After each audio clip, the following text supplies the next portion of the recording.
Hello friends, and welcome to the Hanged Man in the Moon. If this is your first time here, welcome. Thank you for coming. I'm pleased to meet you. If you've been here before, thank you for returning. I'm truly honored.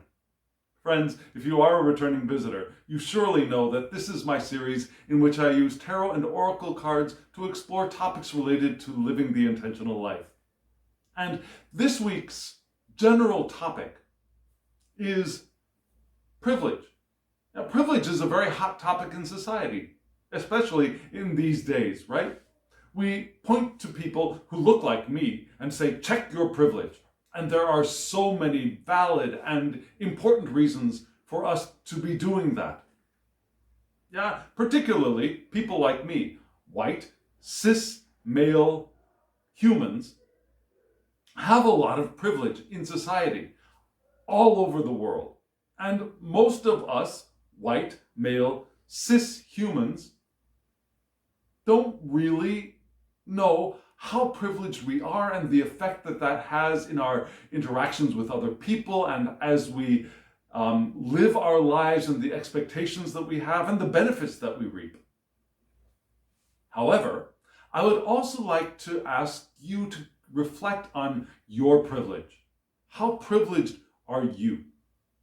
Now, maybe you're looking at me saying, wait a second, I don't have privilege. I'm not white. I'm not male. I'm not cis. What are you talking about?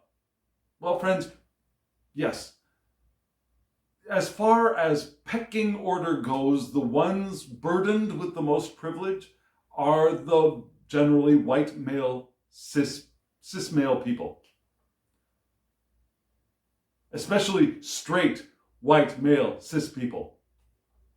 However, all of us have privilege. If you are here watching this video, you have privilege. Privilege, maybe not as much as others, but more than some. And all of us have a level of privilege that we would benefit from reflecting on. And that's what this week's Tarot and Oracle spread is helping us to do, I believe. So, if you want, pause this video right now and really consider that. How much privilege do I have? Where is that privilege? Who might not have as much privilege as I do? Be it economic, be it racial, be it geographical, be it in any resource that you have around you.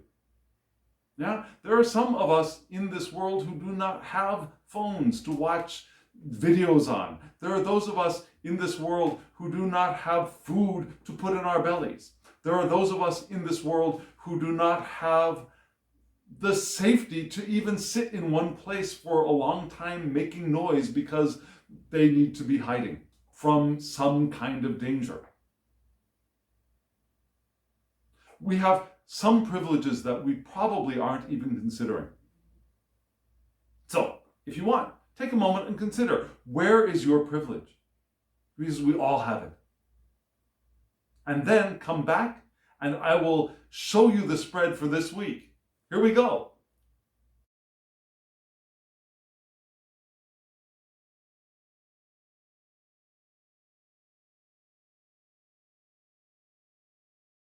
What do you think of this spread? Is it amazing, beautiful, wonderful, stunning? I think all of the above. I hope you do too. These cards are wonderful. And if you are interested in any of these cards, they are all available at this moment. At the time of this video, they are still available.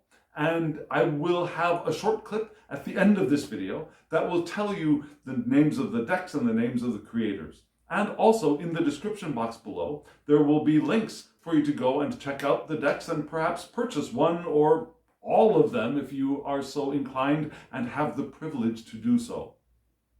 And remember, those links are just there for your convenience. I don't get any financial remuneration if you use them. Okay, so you just saw the spread. And in case you are one of the newbies to this series, let me give you a brief overview of the spread.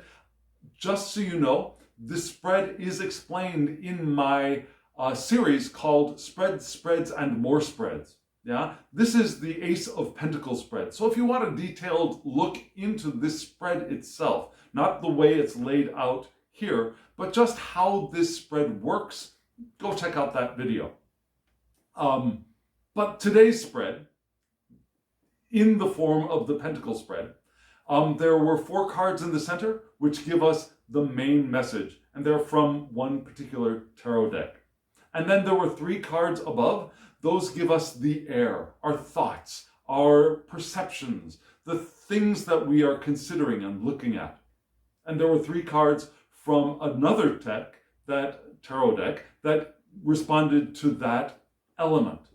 And then there were 3 cards below from yet another tarot deck, and those are where we consider the earth, yeah, how we experience the world, how we interact with the world, the things that we do in the world, and our health and our resources as well. And then on either side of the central 4 cards, there were 2 oracle cards from one deck, and those give us advice. They give us together an integrated piece of advice. So that's the order that we are going to be reading this spread in, from the center to the top to the bottom to the advice. So friends, you just saw the whole spread. Let me show you that central group of cards in more detail. Here they are.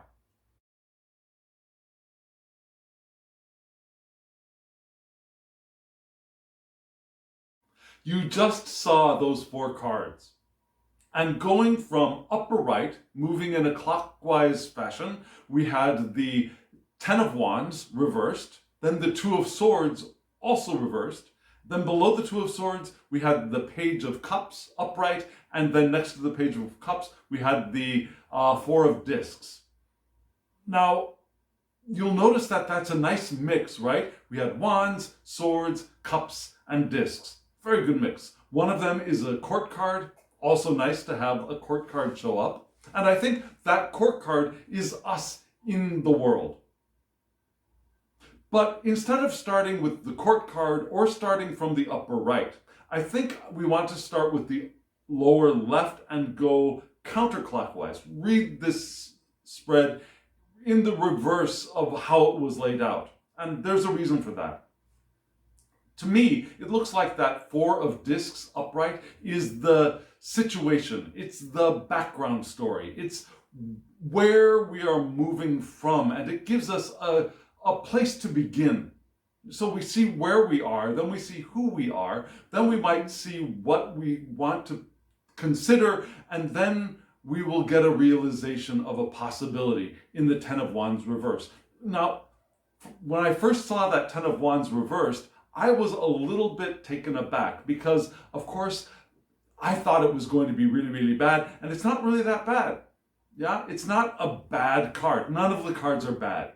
And the 10 of Wands, especially in reverse, might be a beneficial card for us. So, again, we're going to start with the 4 of Discs, down in the lower right-hand corner. And you'll notice that there is a lot of Aries running through this spread. Aries. The first card of the beginning of spring, right? The first card, the first sign of the beginning of spring. So, the 4 of Discs, what is that? Well, actually, the 4 of Discs on the card itself, let me show you the card itself. Here's the 4 of Discs. The 4 of Discs, on the card of itself, you will see Mercury ruling Taurus.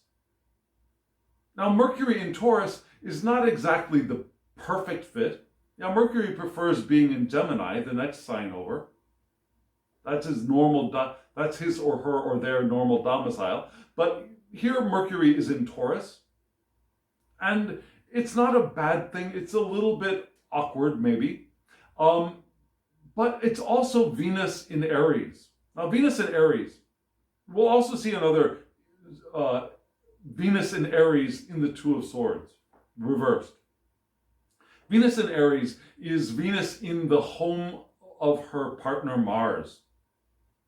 So she's not the happiest there. She's in an unaccustomed place, a place that is built for her partner, a place that is organized the way that her partner likes things organized, and yet she is able to navigate this space if she keeps her bearings, right? And so what do we see? Thinking of Venus, you see that eagle on a bed of fire, but looking pretty lively, right? Looking like that eagle is dominating the fire in a way. And underneath the fire, there are 4 discs representing the 4 elements, the potential. Also, perhaps the eggs of the eagle. But the eagle is in a really, really intense environment trying to hatch her eggs, to hatch her potential. But above the eagle, there's this beautiful moon giving us a little bit of moisture, right? Now, the moon above helps to add a little bit of water to the fiery bottom that this eagle is resting in.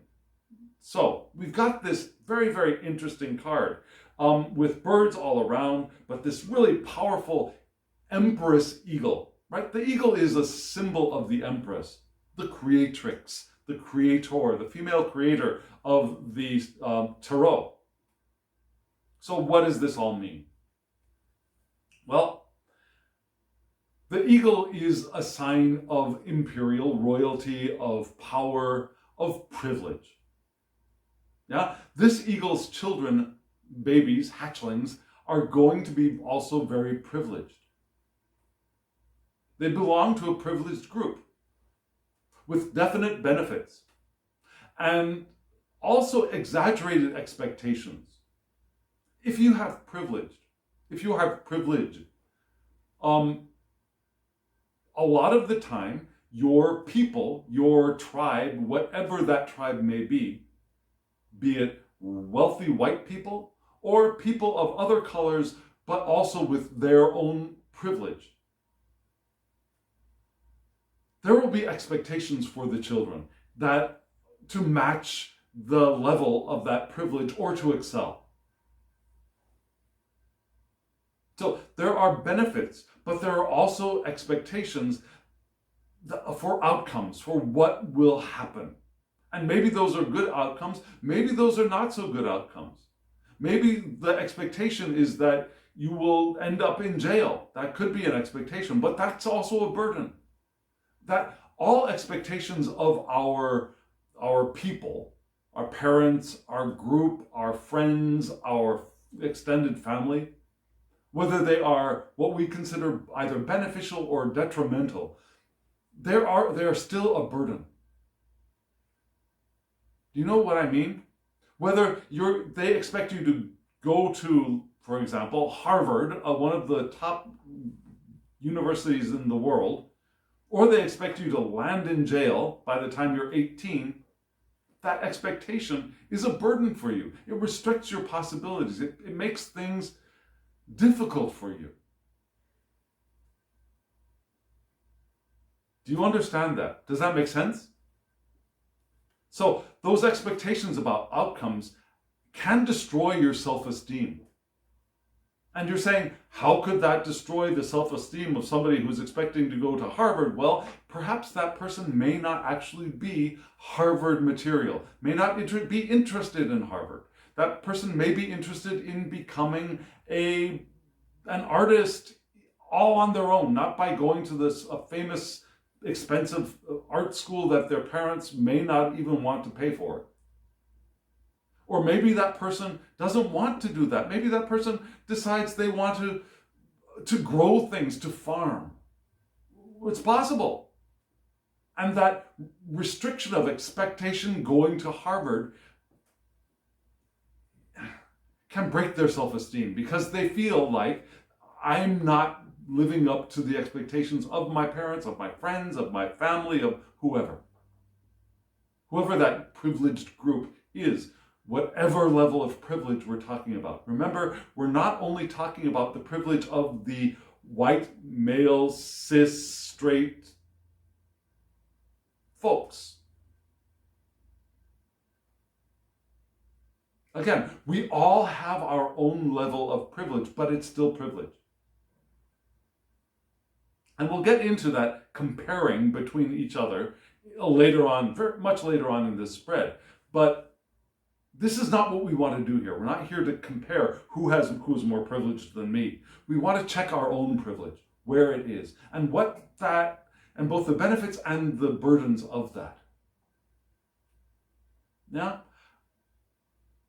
The eagle's children know that they are nobility, with the empress as their mother. They have their own willpower. They have their own drive, their own ambition, their own passion as a raptor. What about you? Do you recognize your willpower? Do you recognize your passion? Do you recognize your drive and your ambition to do, to create, to be, to experience in the world? If you do, you're off to a good start. A lot of us don't. A lot of us don't recognize our own willpower. Some of us even hide it to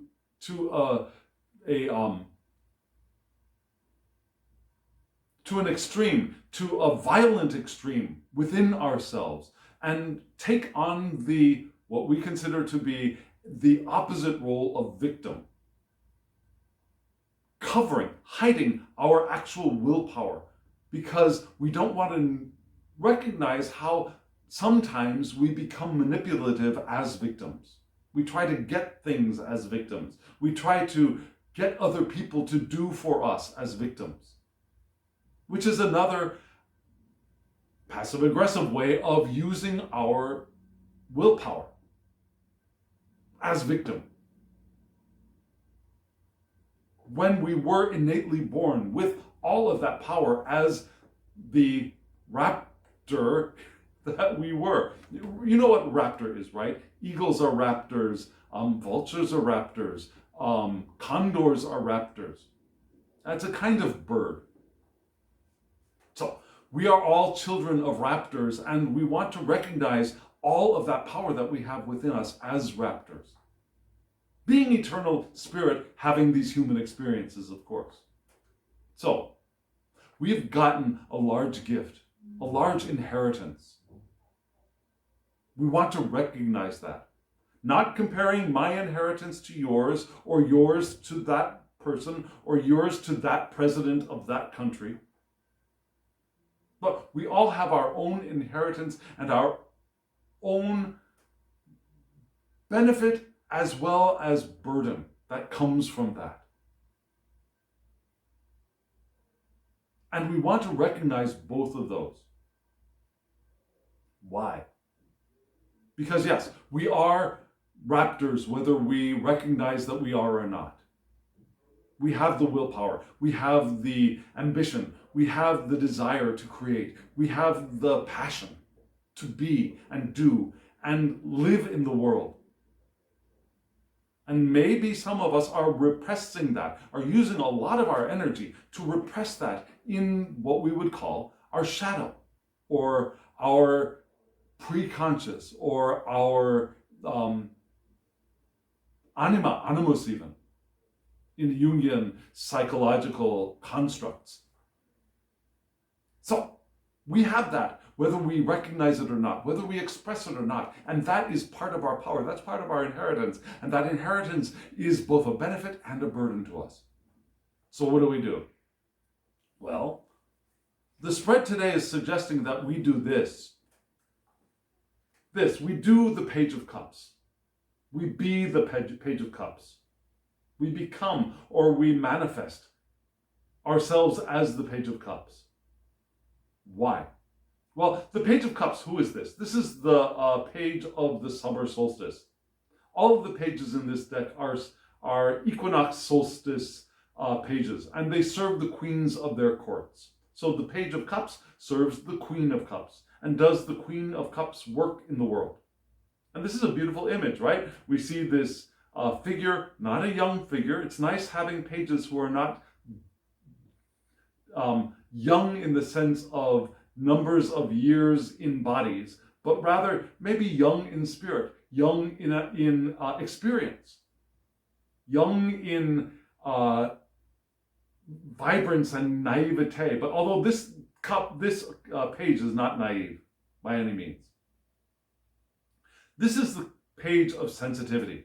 And what do we see? We see this page traipsing through the water, holding this large iris, I think. Do you see the iris being held? Where is that? It's on this side for you. The iris being held over here. Do you also see the hole in the sky? Not many skies appear to have holes, but this sky has a hole in it. And on the other side of the hole, there's the divine eye.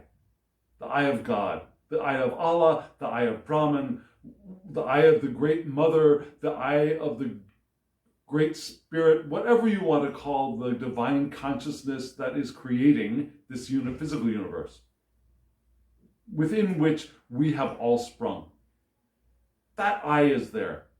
And you also see that from that hole, water is pouring, right? The divine eye is above an ocean, and from that ocean, water is pouring in to feed and nourish the Page of Cups.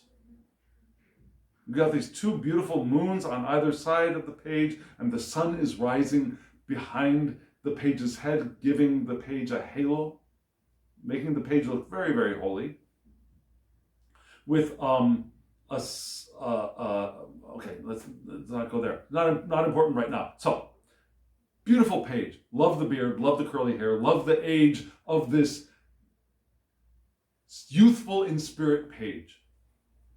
And summer solstice. Sensitivity is required. I mean, that's what we're always asking each other to do when we talk about privilege, is to be sensitive. Not saying we're not telling people with privilege to give up everything, usually. Most of us aren't saying that, I don't think. We're asking them to be sensitive, to be aware of what it is that they have and the effect that they have on others, and to be mindful of what they're doing in the world.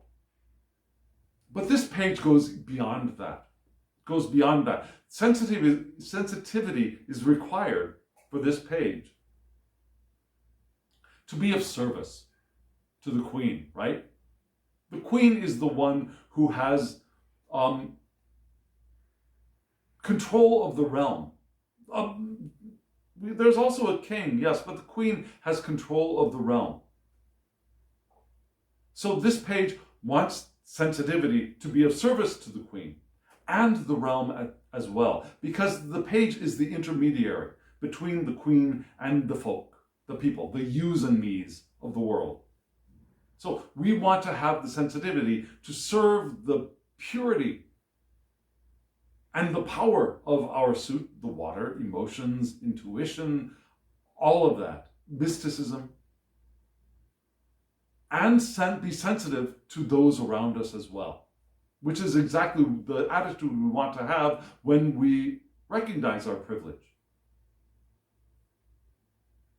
We want to feel the future. Now, this Page of Cups can feel the future coming a little bit more quickly than other people can. It's that intuition, right? That sensitivity, that psychic ability of the cup suits. The page is sensitive to that and knows what's happening and can be prepared and can help those around them prepare as well.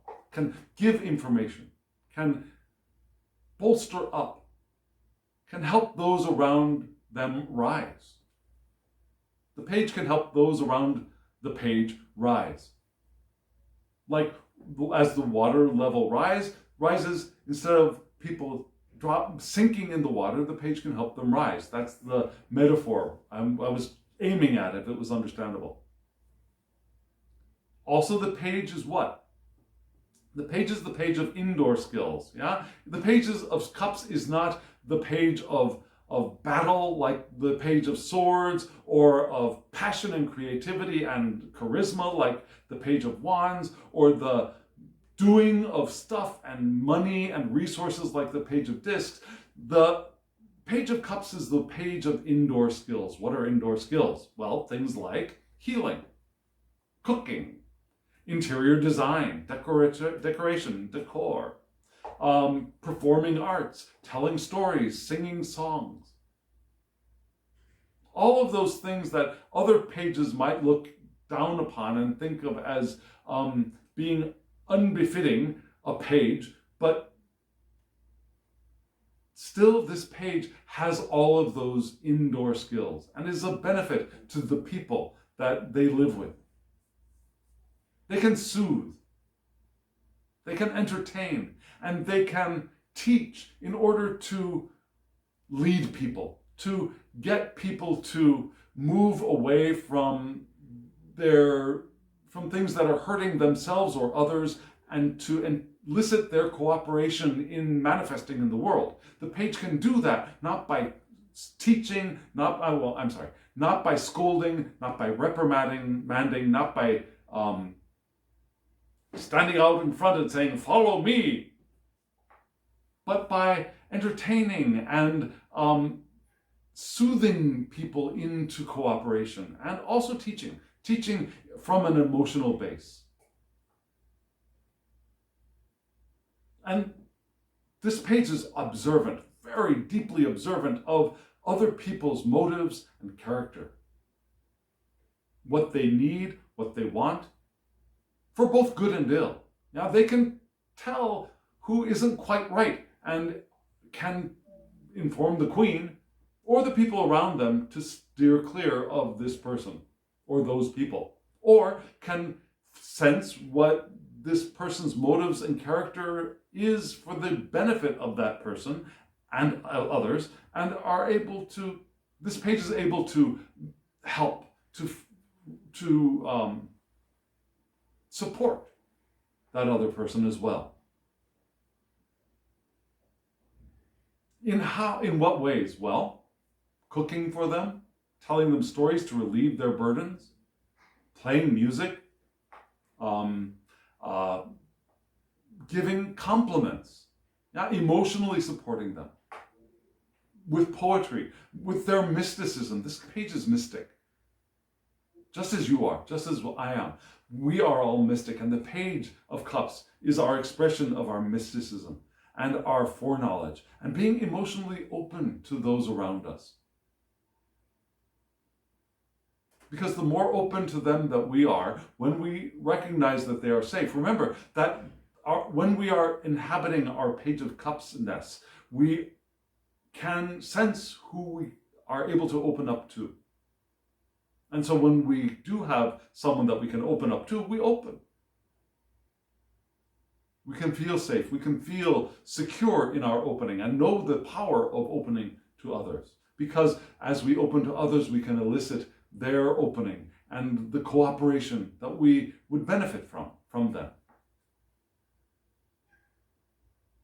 Now, the page may feel flooded, though. We want to be sensitive to our own stability, to our own position, to our own status. Because if we feel overwhelmed by psychic information, by all of we're so sensitive, we can get overwhelmed. I don't know about you, but when I walk into a department store, and you know department stores, those big bright things with lots of stuff to look at, after about 15 or 20 minutes of wandering through a department store, I start to become very tired. My brain starts going numb. I physically start feeling drained. There's too much information coming at me, not only from the lights, not only from the things, but also there are a lot of people in a department store, right? Now, some people walk into that kind of situation and they are emotionally fed. For me, I walk into it, and after a while, I need to sit down or take a nap or something. So, there's a lot of information coming up at us when we are open as the Page of Cups. So we want to be sensitive to our own levels. Not being overly protective, but sensitive.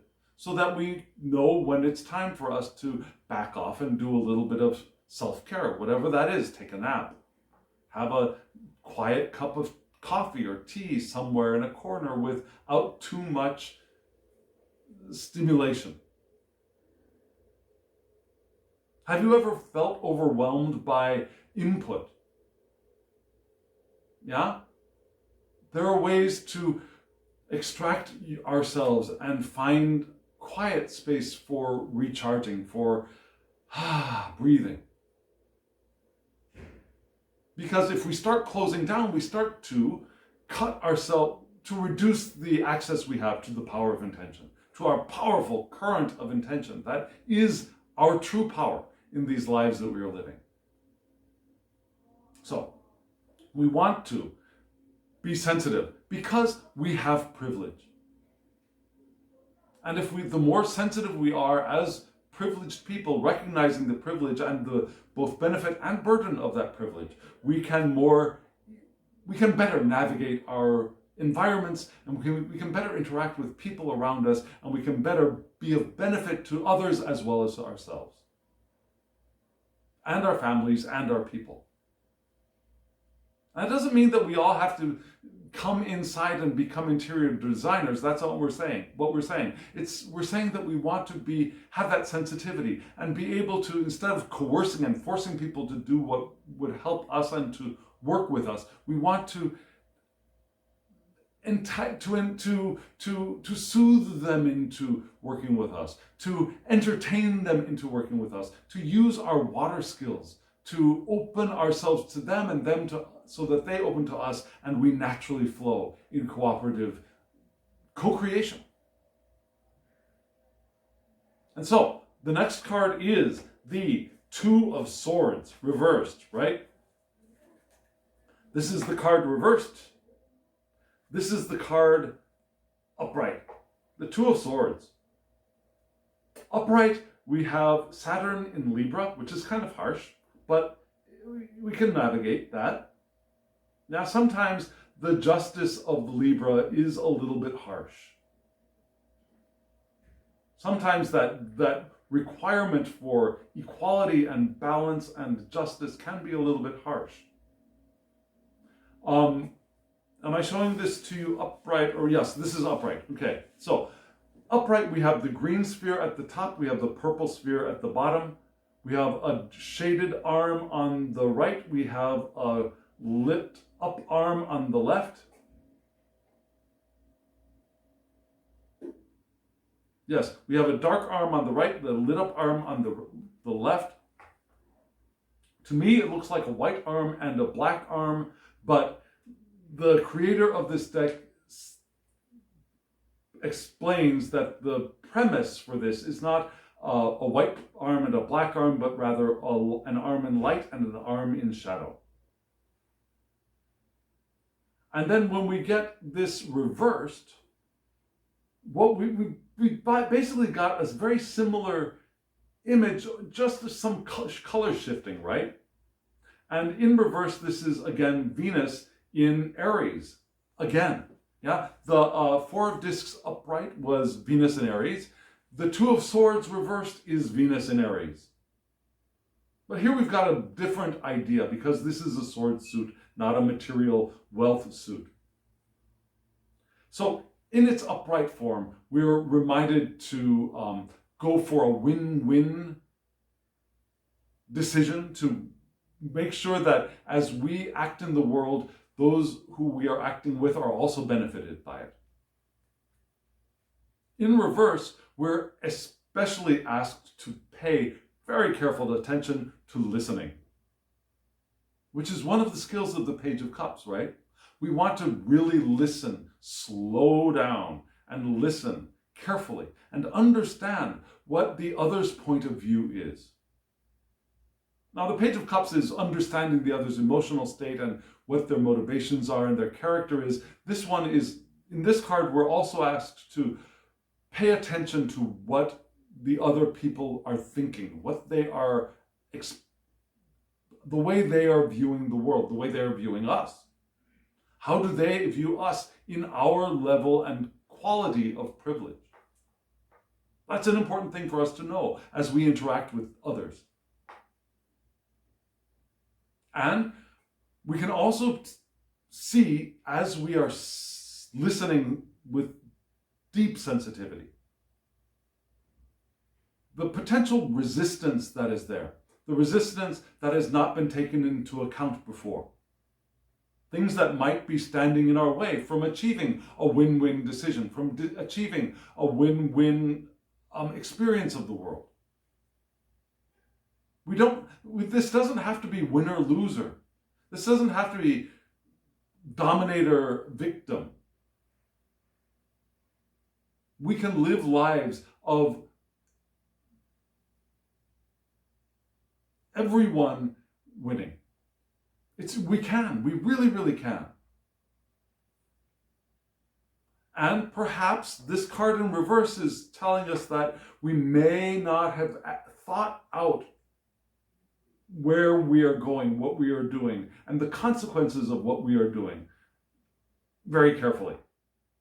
Which is where our privilege sometimes leads us into a trap. Yeah, the expectations of others, our own expectations of what has come before, what should be, those shoulds. I should be able to do this. I should be able to have this. I should be able to speak about this whenever I want to whomever I want to. We may not have thought of the consequences of all of those, of performing those shoulds. And maybe some of those shoulds should turn into shouldn'ts. Maybe some of those shoulds should turn into shouldn'ts. Does that make sense? That's a weird way of expressing it, but I think it does make sense.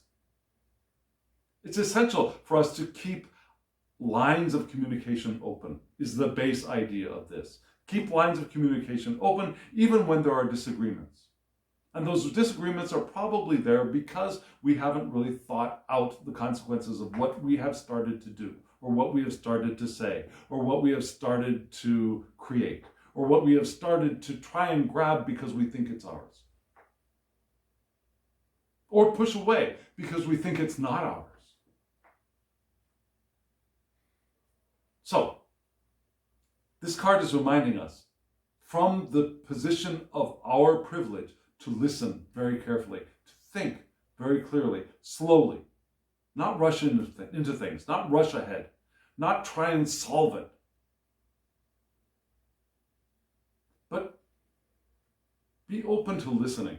Just like the Page of Cups is open to feeling, this card is reminding us to also be open to listening. So, this Page of Cups that we want to embody recognizes their privilege, recognizes that they can benefit from going slowly, listening carefully, considering the consequences of what it is that they are doing. And from this place, from this spot, from this position, this page can move into this 10 of Wands reversed. This 10 of Wands reversed. Yay! What do you think when you see this card reversed? Let me show it to you upright. What do we have? Do you see the two snake-like beings there? One of them is red. That one's easy to see, I believe. One of them is blue and in the background. They're both in the same position. There's fire below and to the side of the red snake. Can you see the tongue? I'm sorry, it's not below. The fire is above. The wands are below. So we got the wands here all piled up. We got this snake crucified on a tau-shaped cross. And there's a blue snake in the background also crucified on a tau-shaped cross. And above the snakes, there's a fire ablazing in the sky. And this is a card, and on one side we have the sun, a bright day. We have the moon in a dark, starry night. Maybe you saw that at the top. Of course, that goes to the bottom when it's reversed. And this is the card of the fire signs, all of them together. Now we've got Aries, Leo, and Sagittarius, all the fire signs, all together, both upright and reversed. Upright, we've got the idea of burdens about to end. We're in the home stretch. You've suffered a lot, like this poor, panting, red-hot snake on the cross, but it's about to end. So in reverse, my first thought was, oh no, it's not about to end. We're in the middle of it and it's just going to keep getting worse.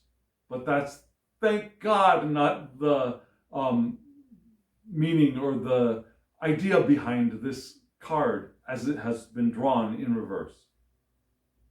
In reverse, the blue serpent, which I did not see until I read the book, the guidebook. Beautiful guidebook, by the way. If you get this deck, you should. I hope you get the guidebook because it is truly beneficial. And there's a second book that will support the guidebook as well. A lot of great reading information to get us into this continental tarot system.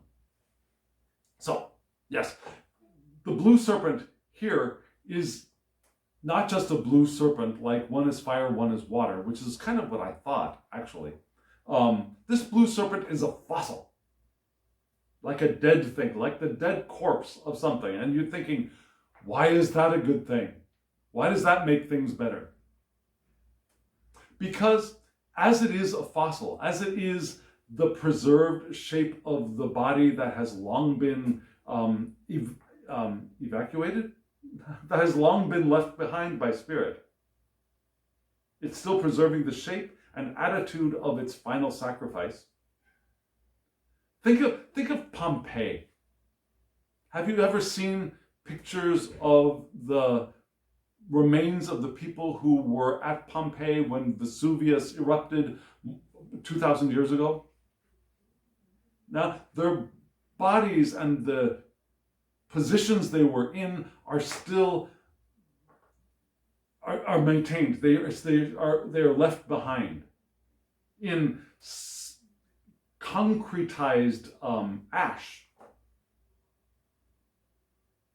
Yeah, or think of the statue of a saint. Now, the saint is now dead. One has to die to become a saint. Actually, in the Roman Catholic tradition, and in also Anglican tradition and Episcopalian tradition. Anyways, saints, the prerequisite to becoming a saint is to die. First you got to die, then you can become a saint, according to tradition. So think of that saint, or think of the mummies or the people left in Pompeii, those shells of bodies that are left, or the image of a body that is left. Those things have power. Those things contain the seeds of power, of spiritual inspiration. Yeah? The seeds of... I'm going to read this directly from the book. I copied a quote from the book because I think this is put perfectly. Seeds of transcendental ideas can lie dumb. I can speak English, really I can. Seeds of transcendental ideas can lie dormant in the collective psyche for generations. And then they can arise full-blown later, far from their exemplar. Now I've reduced the text, I've taken out bits from this, but for brevity, this is what I extracted verbatim from the guidebook. Again, seeds of transcendental ideas can lie dormant in the collective psyche for generations and arise full-blown, far from their exemplar. So their exemplar is what is now the blue snake, now the fossil of the blue snake hanging on the cross as it died. But within this form, there are still seeds of transcendental ideas, spiritually,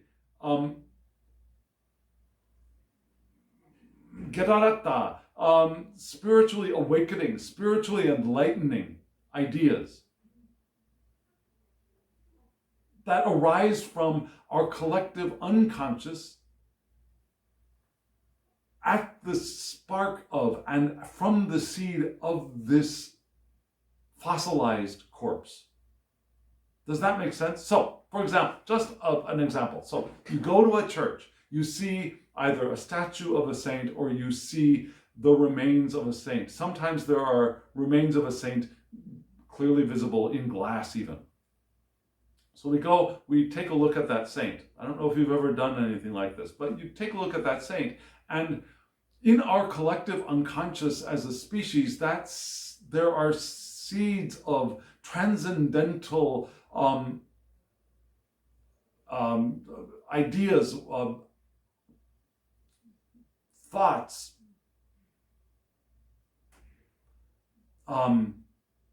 there's another word I'm trying to find, and it's not coming up right now, but you get the idea. There are transcendental sparks that arise, or that are in this collective unconscious, that are triggered by seeing this corpse, this person who either martyred themselves or were holy people in the world and are recognized as holy people after they died. So we present ourselves in front of the remains of this person, and that spark within is ignited. We have all of this potential within us, within the collective unconscious, within us. And sometimes when we encounter the fossil of a holy one, for example, that spark is ignited and we can become more than we have been. So, but to have that spark ignite, we need to be what? Open. We need to be present. We need to be listening, both to ourselves and others. We need to be the Page of Cups, with the Two of Swords reversed. So we're feeling, listening, sensitive, open, curious. What is your point of view? What are you thinking? Also, how are you feeling? What is your character? I mean, we're open to all of that information, and in that state, we are also open to this spiritual transcendence that could be sparked by this corpse, but it could be sparked by anything. It could be sparked by a memory. It could be sparked by something we see on a picture we see on a billboard. It could be sparked by anything. This is just a sign. It's a potential. And that potential sparks the potential within us, if we're open to it. But we need to be open to it. That's what living an intentional life is, isn't it? That's how we evolve and grow into the beings who are going to receive those things that we've placed out there on our powerful currents of intention. Because it's a journey of evolution. It's an emotional journey of evolution. We say that it's an emotional journey. Our emotions are really our indicators of how well we are moving with the powerful current of intention. And the way that we're able to move most fully with the power of intention is being the Page of Cups and being sensitive and being aware of the consequences of what we're doing and the directions that we're going in, and then also being open to our own potential transcendence from a spark from within. Does that make sense? So we've got two levels of additional information. We've got where our mind is, where our vision is, and what the earth is, and our bodies are, and the world are showing us. So let's move into the air. Let's take a look at the next three cards.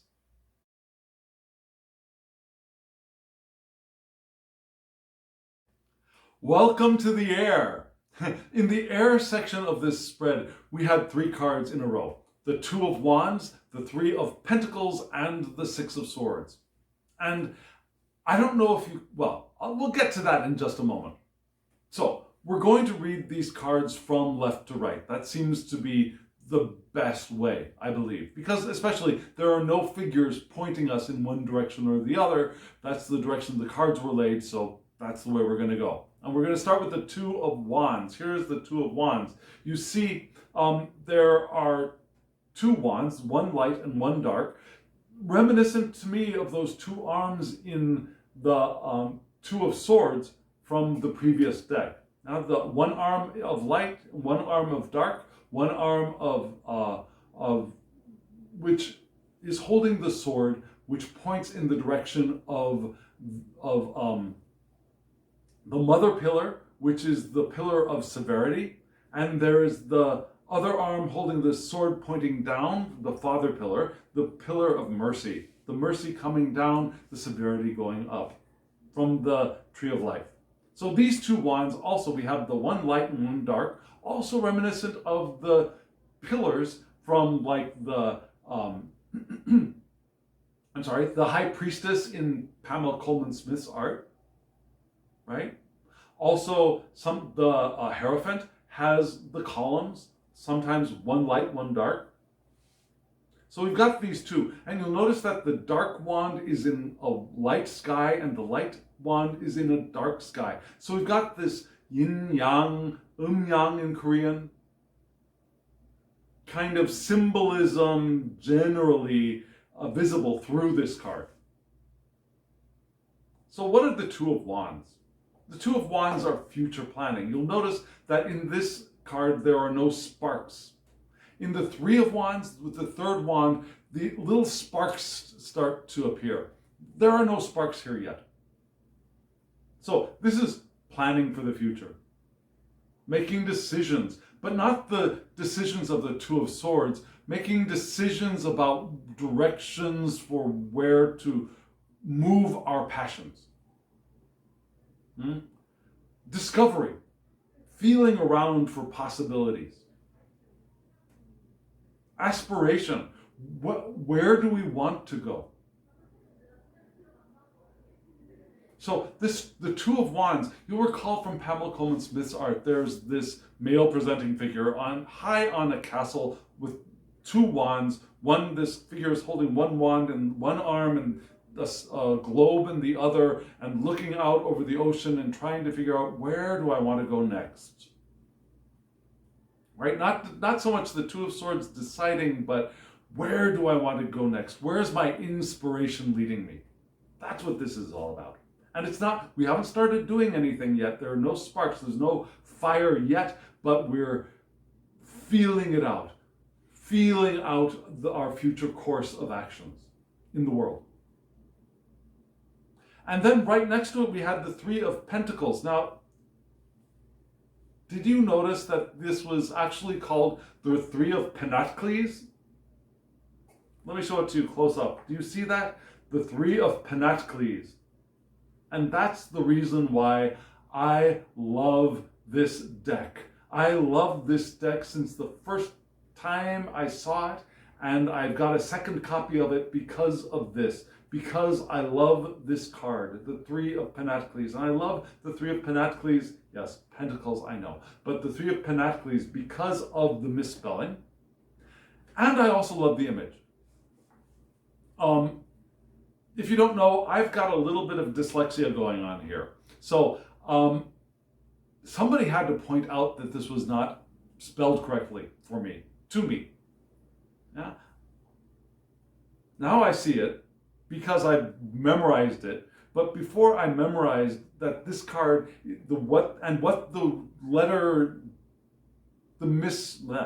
how the letters are misplaced in the word. I memorized that too, because without having memorized it, I didn't see it when I looked at the card because of dyslexia. And I don't have severe dyslexia, but it's here. So the Three of Pentacles. And I love this one. Do you know what these are? What are those trees? Do you know?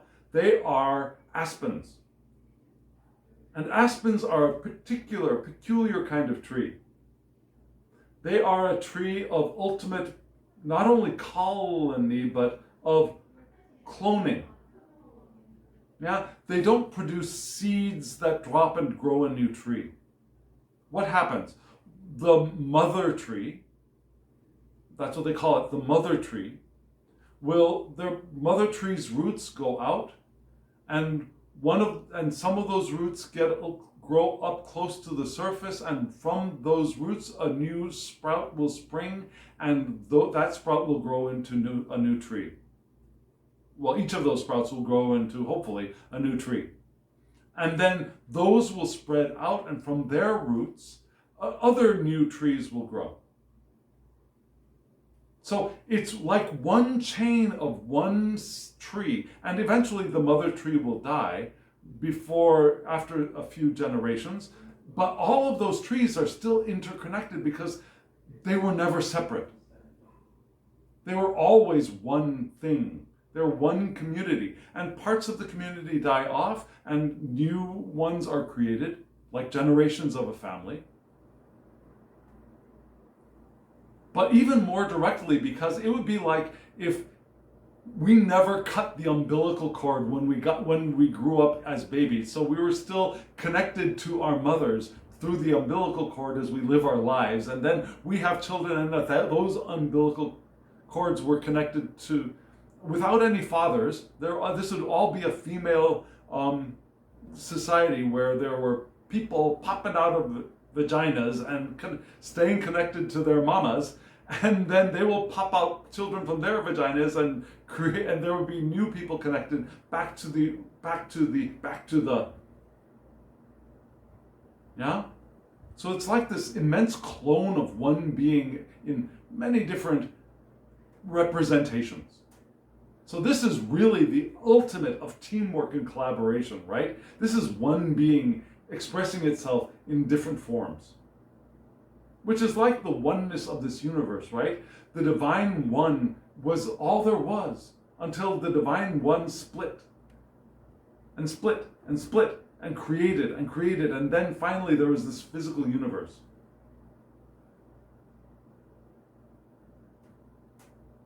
All cloned of the one divine within the one divine.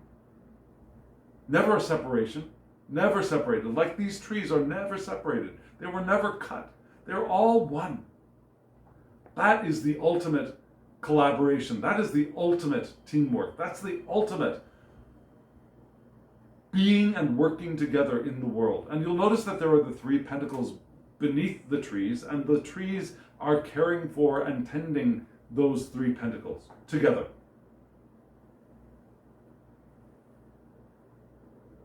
So these cards are working together, collaborating, recognizing the inextricable connectedness that we are,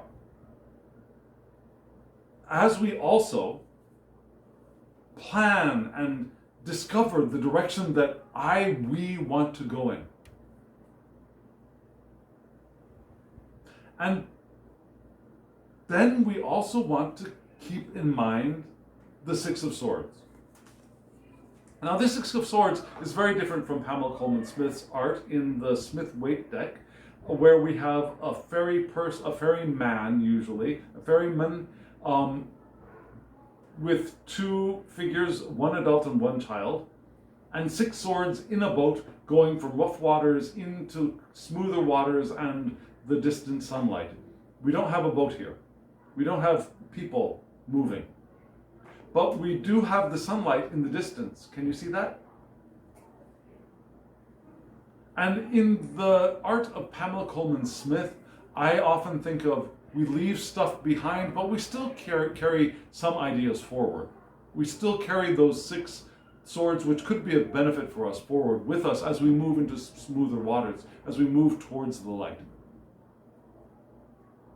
However, in this card, I get the idea that we really just want to leave it all behind and go in the new direction of the light. So leave behind those burdens, the disagreements, the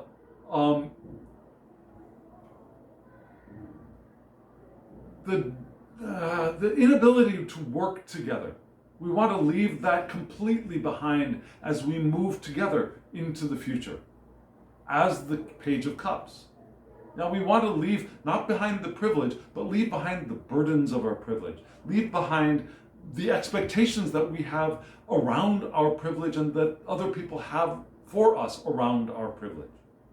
Leave all of that behind as we move as freed pages of cups into the light with our compatriots, as we work together and we feel our way in the direction that we want to go in, as we plan the course of our interconnected currents of intention.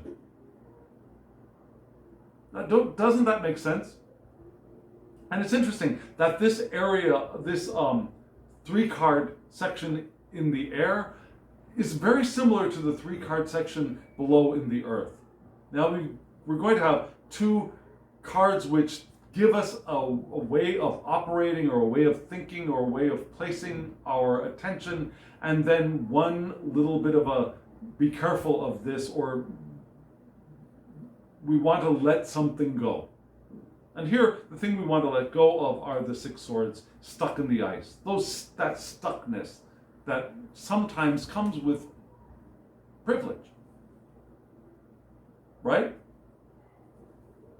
So, we've got these. Let's move down into the earth portion of this spread, equally and beautifully represented. Take a look.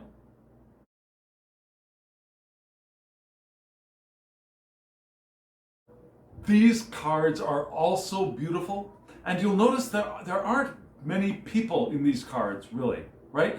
At least not fully represented people in these 6 cards, the 3 on top and 3 on the bottom. And there's a reason for that. Both of these decks are created with the intent that we will enter into the card and place ourselves in these situations. Now, the deck from which these most recent 3 cards came from, that deck is a little easier to see how we are to place ourselves in the cards. For example, we just saw the feet of the person standing in the situation, and we can see that, oh, those must be my feet, or that must be my dress, or those must be my paws. And some people don't really see how they are to place themselves in some of the cards in the deck from which the 3 cards we saw previously. So, for example, this card of the 3 of Pentacles, Pentacles. I think we're here to imagine that we are one of the aspens connected with these 3 here. We are one of the clone collective. What about the wands? Well, I think we are intended to see ourselves entering and taking hold of these 2 wands and doing the work that those 2 wands make possible for us, of the decisions. Here in the 6 of Swords, I think we are expected, or it was hoped that we would enter into this card and see that we want to leave these 6 swords behind and keep walking in the direction of the light. So I think that this deck is equally powerful in the way that we can enter into the cards and enter into the situation presented for us in the cards. So that was then, this is now, right? In these 3 cards, which you just saw, we started with the Emperor, then we went to the Spirit of Swords, which is the Queen of Swords, one of my favorite cards, and then we had the 5 of Pentacles. Again, 2 cards that work in tandem, and then one, be careful, or maybe this is something we want to leave behind. Yeah? Just like we were maybe thinking to leave behind some aspects of our privilege in the 4 of Discs, or the potential conflict in the 2 of Swords in the central area, in the central 4 cards of this spread. Now, so the top, we wanted to leave behind the 6 swords. The bottom, here we're going to want to leave behind the 5 pentacles in a specific way. But let's start with the Emperor. Here's the Emperor. Beautiful. We've got a lion with the lion's pride. The pride, that's a group of lions, right? A pride of lions. The lion, who looks like they're in charge, has an ankh of power underneath their paw. They have a sphere of regal power right next to them. In the sky, there is an Aries symbol. I don't know if you can see it. It's difficult. I'm sorry, not well, yeah. It's to remind us of Aries. It's an outline of a ram right there above my finger, right here. Can you see it? I somehow feel that you probably can't, but it's there. So we got that Aries idea, or the Aries symbol for the emperor, which is important. We got the red in the ankh. We got the symbols of power. We got the pride in front of the lion.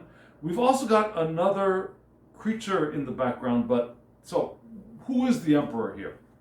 Well, we are the emperor. But what does that mean? So here we want to claim our authority. We want to claim our establishment. Our establishment. We are who we are.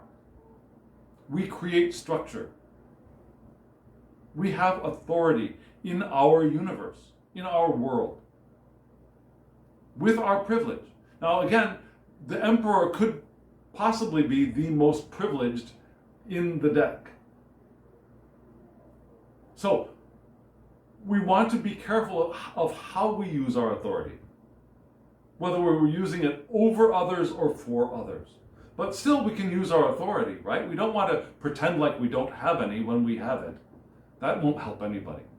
Pretending like we don't have privilege or walking away from our privilege does not help anybody. Using our privilege to benefit of others and self is the way to go. And that's what this emperor here is here to remind us of. Because the emperor, for me, some people don't like the emperor almost as much as they don't like the Hierophant, because they're that authority figure, that cis male figure, or those are the cis male figures that are symbols of the patriarchy. And yes, there is that, and that's the world that the tarot was created from and in. However, you don't have to be a cis straight male to have emperor power. Yeah? We all have emperor power within us. We want to acknowledge it and reclaim it wherever it is in our psyches. Why? Well, not so that we can lord it over people, not so that we can control and make other people do for us, but so that we can take an active role in creating in the world. Now, for me, the emperor and the empress together, you may have already heard me say this frequently, but the emperor and the empress are a couple, and they both create in their own ways. The empress creates by creating space for things to naturally spring forth, like trees and plants and flowers and people and nature and all of that bounty of this physical universe. It's that natural, let there be abundance kind of creating. The emperor is also a creator. The emperor is the one who goes out and creates with plans, creates with structure, creates meaning, creates shelters, creates institutions, creates societies, creates ways of systems of interacting. And those systems of interacting also want improving and evolution, just as nature improves and evolves on its own as well. Now there's the yang of creation, which is the emperor, and there's the or yin of creation, which is the empress. And we want them both together working, the receptive and the active.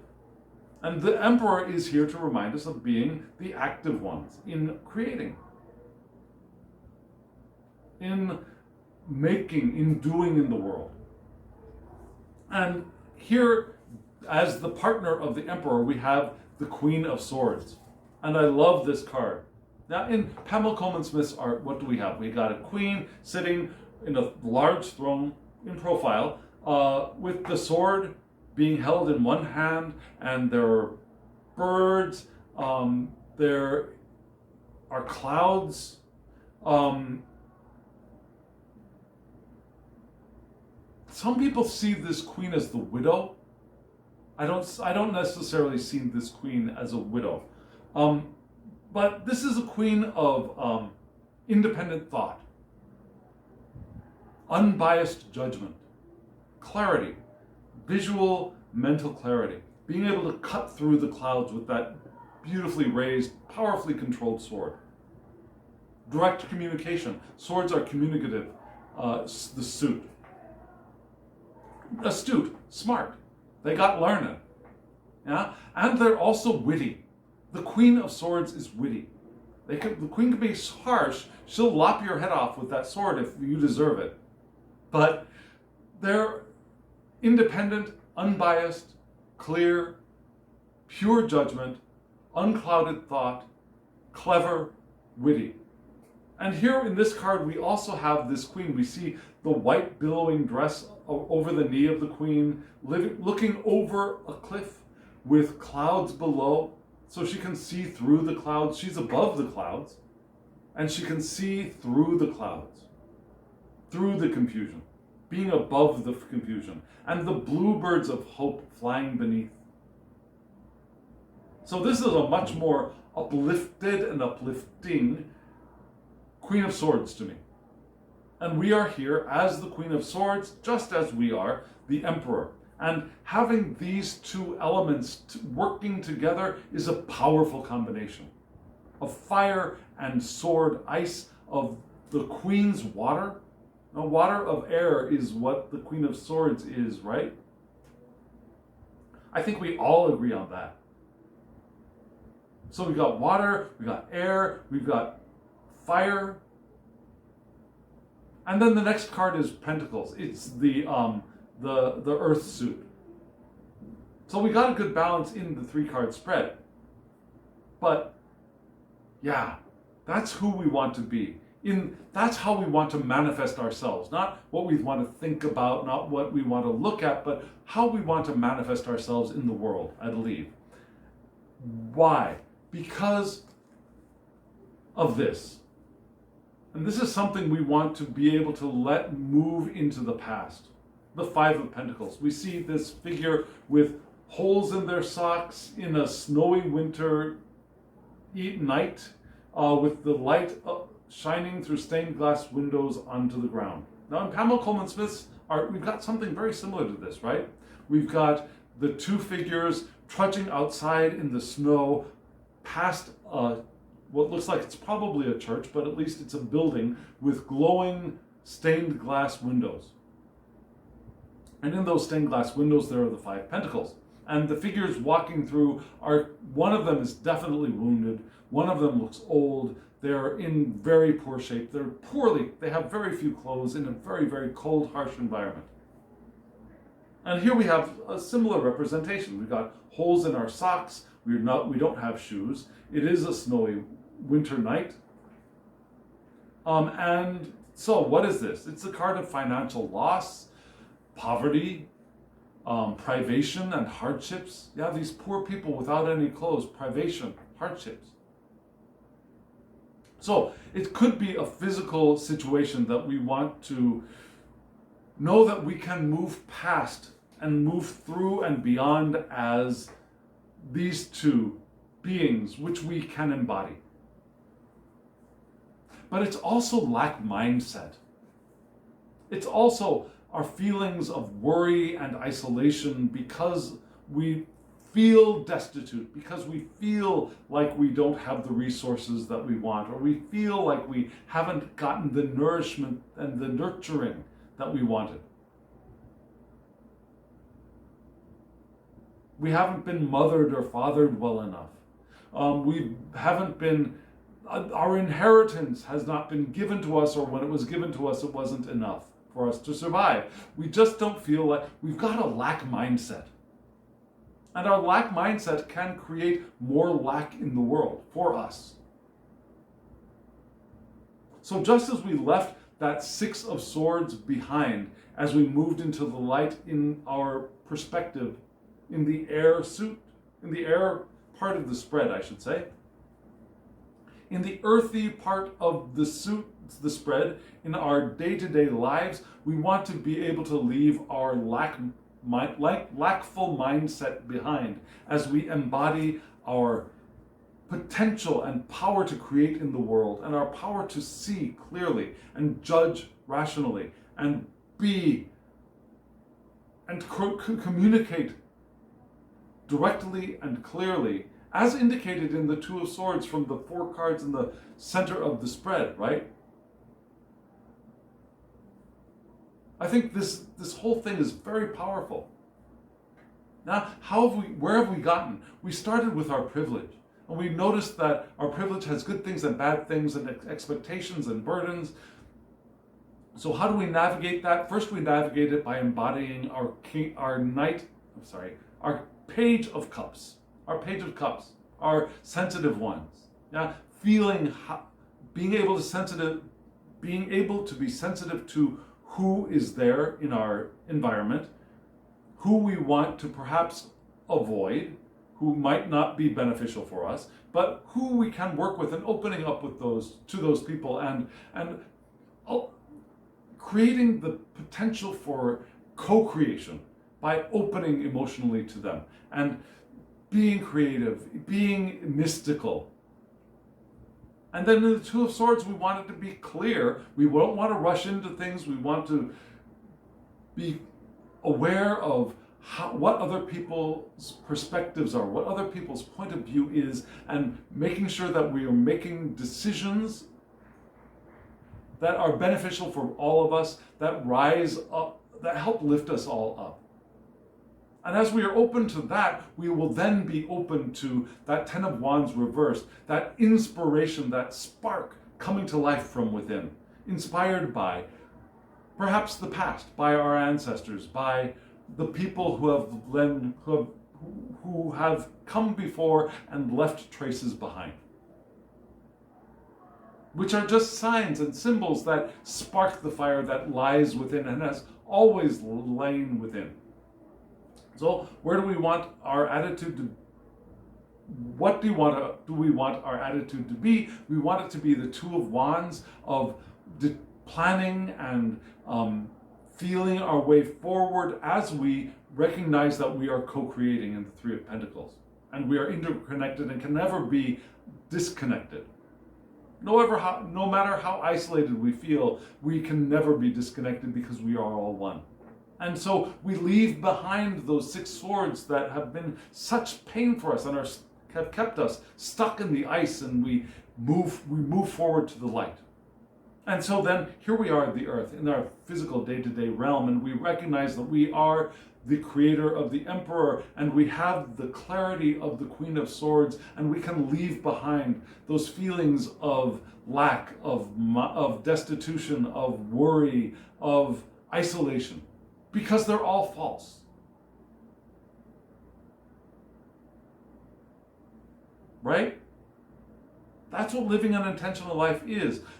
And yes, even as we develop, as we evolve, we'll notice that yesterday, even though we didn't realize it, we still had remnants of lack mindfulness.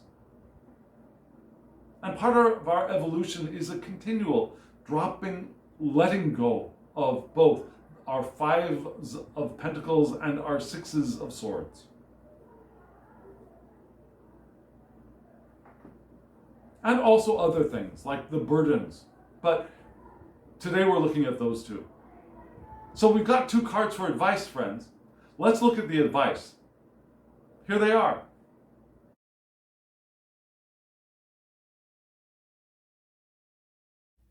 Our advice here is interesting. Now, last week when we first saw this deck in action, in this spread, I told you that this deck of oracle cards was intended to be read with reversals, so I had shuffled reversals into the deck, and we got 2 uprights last weekend, 2 upright cards. But I said keep your eyes open. There will be a reversal next week, and here we have it. Yeah, the first card, the wasp spirit, was in reverse, and the flamenco spirit is upright. Good balance, actually, and good messages. Very good advice, I think, for us, when especially they're taken together. So, wasp spirit, beautiful card. Let me show it to you upright. Remember, this is in the spread a reversed card, wasp spirit. And underneath the title, there is a small quote that says, "Sometimes life stings." Now, sometimes life stings. Other way, sometimes shit happens, right? Sometimes life stings. And wasps, have you ever been bitten by a wasp? Fortunately, I have not. I've been stung by a bee, but I've never been bitten by a wasp. I've actually got a pretty good relationship with wasps. So this card in reverse didn't scare me all that much. Because like I said, for me, I've got a fairly good rapport with wasps. I don't keep them in my house. They're not my pets, but I've found ways to interact with them in such a way that they don't attack me and I don't attack them. And I've rescued wasps from human structures, from buildings in the past. So that's my relationship with the wasp. I honor its power and its potential, and in that honoring of it, without fear, I think we're able to coexist. So, wasp. Sometimes life stings. In reverse, the message for the medicine for this card in reverse is to remember that we are potentially holding on to anger, jealousy, or resentment because of things that have gone past, because of our past wounds, our past painful experiences, our past unhappy events. Yeah, somebody does wrong to us, or we didn't get what we thought we wanted, and we hold anger about that, or jealousy because somebody else got what we thought we wanted, or we feel resentment because somebody else was promoted before we were, or somebody else got the person that we had the hots for, that we were attracted to, that we wanted to be in a relationship with, or somebody else had the idea that we thought we had before, and they made the thing, or they did the thing before we were able to do it, or they criticized the thing that we did, and we felt wounded, we felt hurt, we feel resentment, anger, jealousy, a plethora of negative emotions. And unless we are pure, enlightened beings, we are all harboring some of that within us. It's natural. But it's also very unbeneficial. It's quite unbeneficial for us not to recognize it, to hide it and say, no, I'm all better. No, I'm all healed. No, nothing has bothered me. I'm whatever. Pretending like we don't have them is the worst thing we can do. Repressing those emotions makes them grow into big scary monsters that will reveal themselves at very inopportune moments. Or maybe we are wounding ourselves by comparing ourselves with others. Remember, we're talking about privilege here, right? So that person has more privilege than I do. That person has all of these gifts, has all of these benefits, and I don't. Those things are hurting. Are they hurting them? No, they're hurting us. Colette baron-reid, and I know other people have mentioned this. It's like drinking poison, expecting other people to get hurt. Trying to get revenge on other people by drinking the poison ourselves. That's what those angry and painful and self-inflicting, self-wounding comparisons do to us. It's like drinking poison. So maybe we're doing some of that too, consciously or unconsciously. So this card in reverse is reminding us to first wake up. Be aware of of the things that we're doing to ourselves, the jealousy, the anger, the hurt, the comparisons that we are making. Wake up and pull the knives out of our guts, because that's what we're doing. We're sticking knives in ourselves as we do those things, as we hold on to the jealousy, the anger, the resentment, the negative comparisons, the things that tell us that we aren't enough, we don't have enough, whatever. We aren't. Time to take those swords, those daggers out so that we can really heal. And we haven't lost anything that was really ours. That's something that we want to try to do the work to make us know. We want to do the work so that we can know that we never lose anything that was ours. If it's ours, we have it.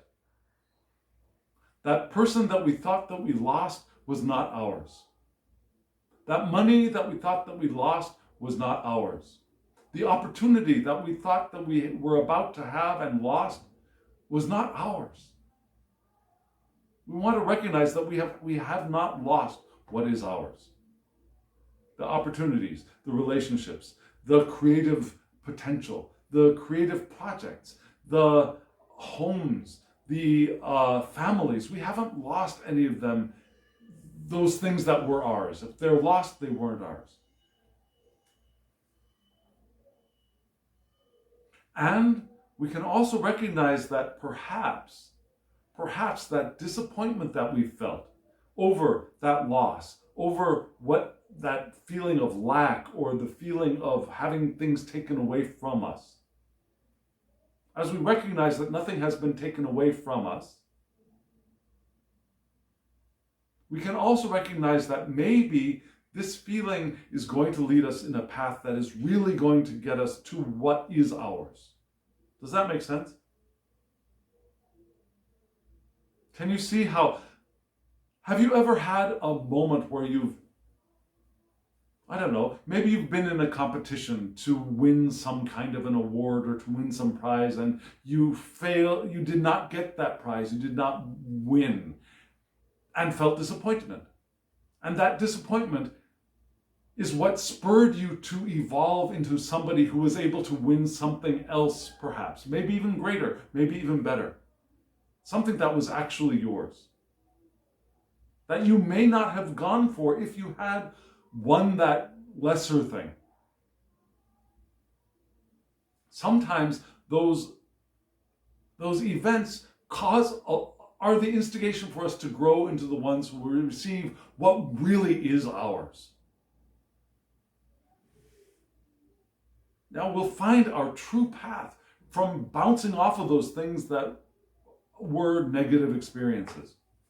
If we allow ourselves to heal, if we allow ourselves to bounce off of them rather than get stuck to those negative experiences and try dragging them along with us. So we want to stop telling the story of how hurt we have been. Because telling the story over and over and over again is what is helping to weigh us down and cut us off from having full access to the powerful flow of intention. Now, I'm not saying that we never want to talk about it. Now, some of our wounding experiences are wounding to the point where we want to have help. And the way that we get help is we either talk to a friend, we talk to a mentor, or we get professional help. And we talk about the things that have wounded us and how they hurt us and the experience that we have had. And then we find the way past it and find the way to let it go. We don't want to carry that wound with us throughout the rest of our lives. We want to find a way to let it go so that we can become the ones who are new. Not that we want to forget about it, but we want to let go of this telling the story over and over again as a badge of honor. Have you ever found yourself telling the story of your wound as a badge of honor?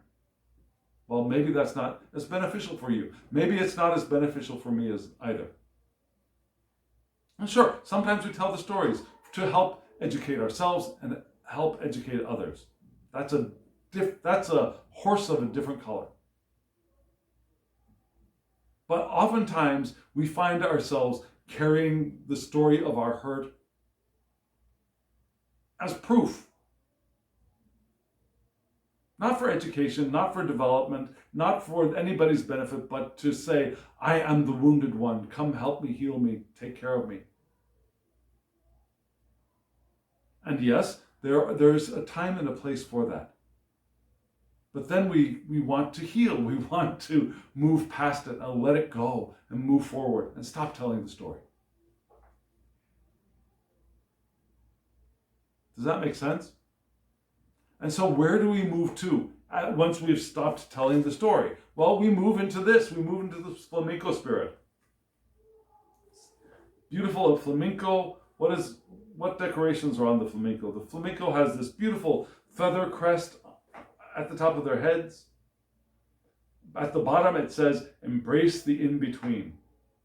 Now this flamenco spirit, remember flamencos have those long, very thin legs, right?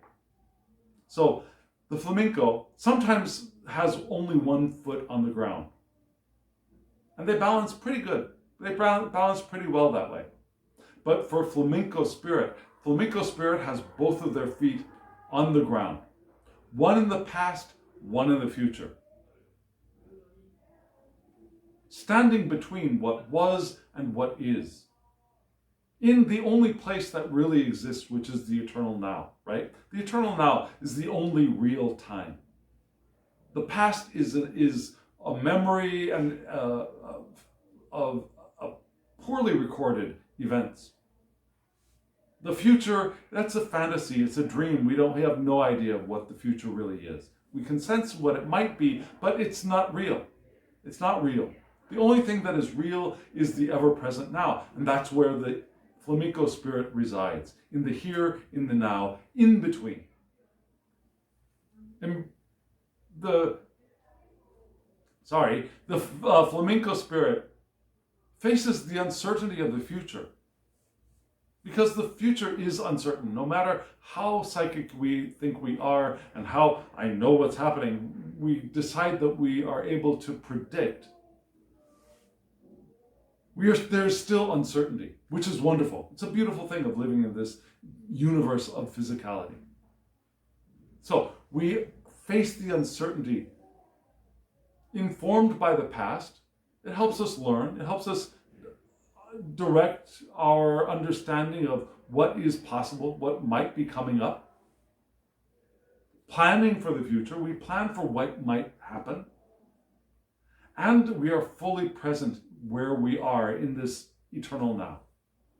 And this is where we have our intentionality. This is where we have the power of intention. Our power of intention is not the future. Our power of intention is not the past. Our power of intention resides here, in the present moment, in between what was and what will be, as we flow into the ever-developing, ever-evolving now. Creativity lies here. Opportunities lie here in the eternal present, right? So we want to trust that. We want to trust the moment. We want to trust ourselves in the moment. We want to trust that we know what we are experiencing and allow that to inform us, because they will lead us. Now, the present moment, ourselves, and the experiences that we are having, if we can trust all of that, they will guide us in the direction of our powerful current of intention. Have you ever found yourself not trusting who you are or trusting what you are experiencing, not being sure? Well, I feel like this is what's happening, but I'm not sure. I don't really know. I don't trust my feelings about this, my interpretation of this.